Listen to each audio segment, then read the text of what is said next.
Guardiola was interesting after the game. He was quite calm about it all. He did bring up, though, the incident in the first half, Peter, which was the challenge on Rodri from Lamela at the near post. This is when it was still goalless.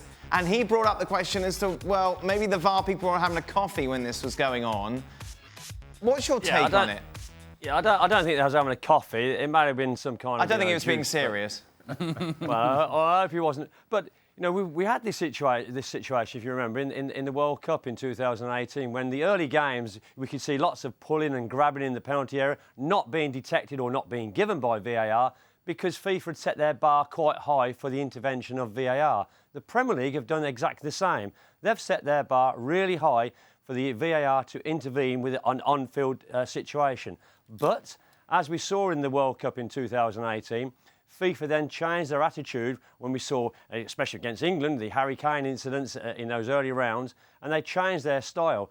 I think the Premier League will look at this, and as the season goes on, may well... Should that have been a penalty, Peter? Yes, it should have been a penalty. I think everybody can see that. It clearly impedes his attacker, clearly grabs him round the shoulders and brings him down. Michael Oliver, I will say, Michael Oliver, good position, may have been a little bit obscured by a defender just in his way.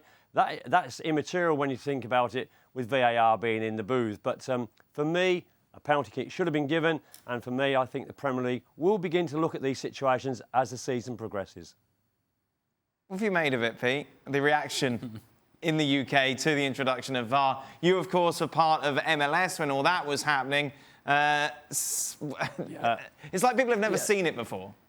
Well, you see, the trouble with VAR is that it's not perfect. We know it's not perfect. It's not there to get 100% of the decisions correct 100% of the time. It is there for the hand of God. It is there for the clear and obvious. And what we're seeing now is clear and obvious to you and I, is not clear and obvious to Craig and Ali. And so we have this debate. And that's what's happening in England at the moment, certainly in the games I've seen, that VAR is one man's, saviour, and yet the other man is crying out for it. So we will see a lot of conversation around VAR for the time being. England, who had a Frank Lampard goal miles over the line against Germany in the World Cup 2000. We'd have won the World Cup that year. Sorry, yeah. Well, England, who had the 1986. most ridiculous handball ever from Diego Maradona, amongst many, many other incidents. But yet, it seems to be the country at the moment, and maybe I'm shoehorning them in, maybe it's just the UK in general, that seem to be thinking,